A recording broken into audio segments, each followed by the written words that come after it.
Welcome, welcome, welcome to a special episode of On Democracy with FP Wellman. We're going to cut the BS, go right to it. I'm thrilled to have my friend Terrance Hayes as the press secretary of the Department of Veterans Affairs. He is a retired U.S. Army Master Sergeant. After he retired, he worked at VA, then spent some time at the VFW. Then he got the hook to come back to the VA, and now he is the actual press secretary. He's doing great work. I'm a big fan. Look, we want to talk to you guys because there's an important deadline coming up a year since the Pact Act was passed by Congress. Important upgrade to veterans health care. I thought no one better could explain that than the actual press secretary and the guy who shepherded the law through himself. So Terrance, welcome to the special episode of the show. I appreciate you being here, man. It's always great to chat with another soldier. Oh, all right, there you go. So let's get right to it. A lot of veterans or families may not have heard about the Pact Act, which was passed last year, and what it means to them and their health. Can you tell us a little bit what the law encompasses and why this is so significant for veterans? Yeah, this is important because it potentially impacts more than 3.5 million people. Wow. That's the bottom line. So you're talking about Vietnam War veterans, you're talking Gulf War veterans, and you're talking post 9/11 veterans. So this is huge, and survivors. So that's the critical piece here. So again, this touches a lot of folks. Anybody who came in contact with Agent Orange, anybody who came in contact with burn pits or other toxic substances because of their service overseas in Central Command, this pertains to you. So, this is critical. We have been successful thus far in the receipt of more than 780,000 claims. Wow. We've already processed well over 350,000 of those. Wow. And of those 350,000, we've already granted benefits to 79% of the folks. Wow, that's terrific. So again, you can kind of see how this is going. So it's critical that we get this information out to as many people as possible, to include survivors, because we got to get these benefits in their hands. Now, was a significant change when we talk about the different? I applied for Gulf War Center previously. I actually didn't get it. You've got guys who've been fighting the Agent Orange issue. You've got guys with the burn pits. What's such a big significant change now from before the Pact Act to now, as far as those conditions go? Yeah, one of the major changes is now that there's a bunch of presumptive conditions. Okay. So if you have one of those presumptive conditions that's on our website at the va.gov/PACT website, it's almost a slam dunk. If you have the condition, you've been diagnosed with a condition, and you have proof of your service in that location, there's potentially benefits due to you. So to any Vietnam veterans out there, I'll give you an example. If you have hypertension right now, you've been diagnosed with high blood pressure, there's a high likelihood that you're eligible for benefits. Wow. So again, all we need to know is that you have the diagnosis and that you have the proof of service in that location. We need you to just apply today so we can adjudicate those claims and get those monetary benefits to you. The crazy thing is that over the past several weeks, we've done summer vet fest at facilities across the country in all 50 states.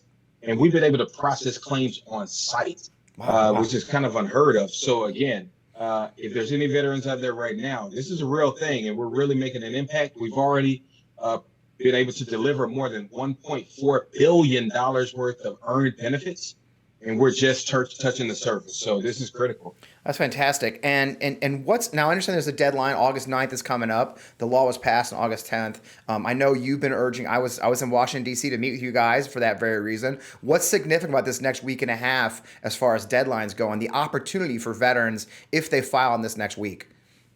Yeah, it's critical. There's a sense of urgency to get veterans and survivors to apply on or before August 9th, so you can be eligible for backdated benefits to when President Biden signed the bill last August. Okay. So that's 12 months worth of monetary benefits to veterans, and this is critical. This can make a major impact for many families. So you can apply after that date.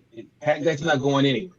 But again, we want to make sure that you take advantage of every single benefit fully available to you. So please, if you believe you've been impacted, apply now. And if you don't have the completed package, file an intent to file. It holds your place in line so you can gather those materials and those documents to submit a completed package. And then when you do, you're still eligible for those backdated. And I'm one of those guys, Terrance. I actually, after we met in D.C., I had actually waited to file till I saw you guys, and I went to the website at va.gov/PACT, P-A-C-T, and I just went in, I clicked on the form, which was really shockingly easy. I already have, for those of, I'm one of the guys who already has a VA disability rating in the system. So I was already in the system, had to set up my ID, me, and all that stuff. But once I said, yeah, I want to apply for Pact Act benefits, I clicked on a button and immediately it came back saying, yeah, you got an intent to file. Now your place. I mean, it was that, I thought there'd be a form to fill out. It was literally just pretty much just logging in, and you guys gave me credit for the intent to file.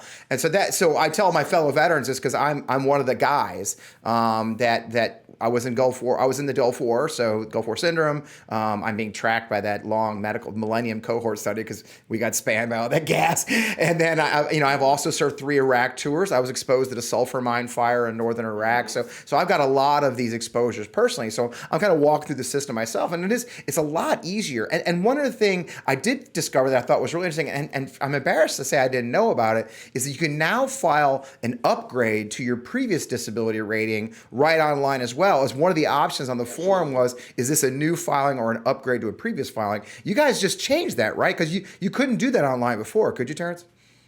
Yeah, I mean, we've upgraded our technology, and we've made the process, again, easier, more efficient for veterans. This is feedback that we've received from veterans. Yeah. And that's how we improve the veteran experience. So taking that feedback and applying it now, it makes it uber easy now for any veteran or survivor impacted. So again, we want to make sure that we're very timely in the delivery of these benefits. And this new technology affords us that opportunity to do that, Fred. I love it. And so family members, we want you to hear this too. I have a lot of my listeners and my followers in the show are military family members. You tell your Bob, I tell the story often about my father didn't actually apply for, he's a World War II veteran, didn't apply for his benefits till his late 70s. He had this attitude, like, I remember him saying, well, there's people who need it more than I do. I'm like, no, that's not a thing, Dad.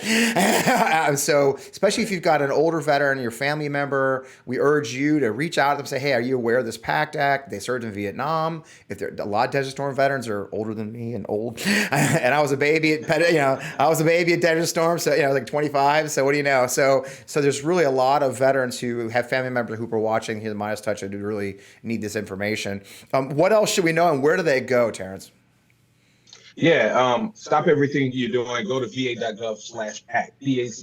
Okay. Or, if you're old school and you want to talk to a real person, call 1-800-698-2411. We have representatives, real live people who are going to answer that phone and help you navigate that. And of course, you can contact your local veteran service organization like the Legion, DAV, VFW, Paralyzed Veterans of America. They have accredited service officers to help you through that process, and your county and state folks as well. So again, be aware of those bad actors too. There's folks out there that are preying on veterans, trying to get their benefits. At no point should you have to pay anybody to get your benefits. But again, we encourage you to seek out those accredited agents to serve on your behalf if that's the route you go. And again, you can always file on your own behalf through us, and we'll help you through that process. Yep, I'm filing right now, and it's pretty straightforward. But I know that I can always turn to. I think when I filed my original one, DAV, Gary Osgood himself, the former DAV executive director, actually himself intervened on my behalf. And so DAV, Disabled American Veterans, was fantastic for me. I know you were at the VFW, and for those who don't know, your local American Legion, VFW, and others, they actually have folks who are trained. So look, this is a huge opportunity if you're a veteran, if you're the family member of a veteran. What impressed me, and I'll put a plug in for VA while I got you on the line, is that what impressed me when I was at VA this time is a lot of folks who've dealt with the VA, especially older veterans, there was sort of almost a competitive relationship where there was a feeling that maybe the VA previously wasn't trying to help us get our benefits, but actually were trying to slow us down from getting those benefits to save the government money. And I did not walk away from the VA with that feeling. From Secretary McDonough down to every one of the staff members I had the chance to interact with, everyone was just like this conversation right here. If you understand what they're saying to us, guys, they're saying to us veterans, hurry up so you can get more money. And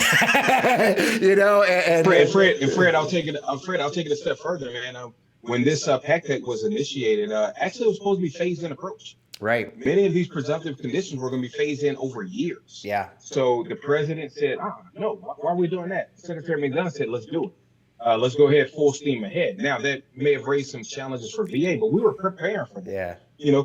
Through our hiring efforts to ensure that when we got those influx of claims, that we're in a good position to be able to process those in an efficient manner. So again, this was a real thing, but we were like, no, these people have waited entirely too long. It's time to deliver on that promise. And now we're in a great position to do that, to ensure that families across the country are getting the benefits of the economy. Well, you talk about, like you said, 3.5 million. There's a lot of folks, a lot of veterans who serve their country and deserve benefits. So then my last plug is to my fellow veterans. These are your earned benefits.